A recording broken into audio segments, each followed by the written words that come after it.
sidee tahay xabiibi? waan fiicanahay. Maxaa kugu dhacayne? waxna iguma dhicin. Maxaa hay macaani? Ma ii xanaaqsan tahay? maya. Hay ii sheekee, maxaa kugu dhacay oo aad hadalka iigu soo gaagaabine? ma rabo inaan kuu sheego, iga raali noqo. waa lay soo baxayaa hadda, ee mar kale ayaan wada hadli doonaa. wuu ku damiyey ayadana qalbiga ayaa gubanaya, ilintana way ka socotaa, sawirkiisa ayay fiirsataa, saas ayayna ku seexataa.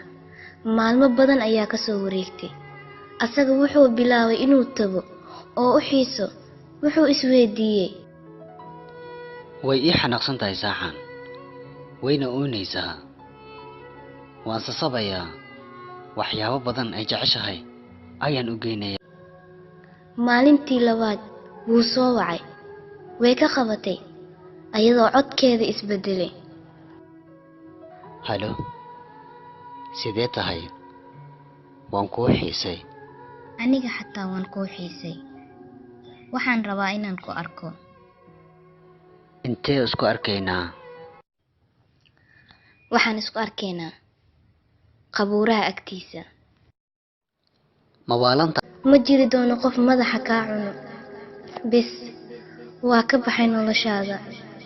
waxaan rajeynayaa inaad faraxsanaan doontid la'aantay, laakiin maalin waxaa imaan doonto aad soo kor istaagi doontid qabrigayga oo aad i dhihi doontid kac macaanto, qofna iima jeclaan sidaad adiga ii jecleed. waa walaashay oo ahayd adiga macaantadaada.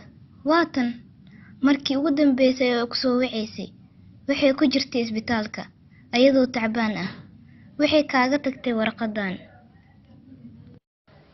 wayna ka dhaqaaqday. wuu wareeray asne, qabrigii ayuu ku soo foorarsaday asagoo ilinta ka daadanayso.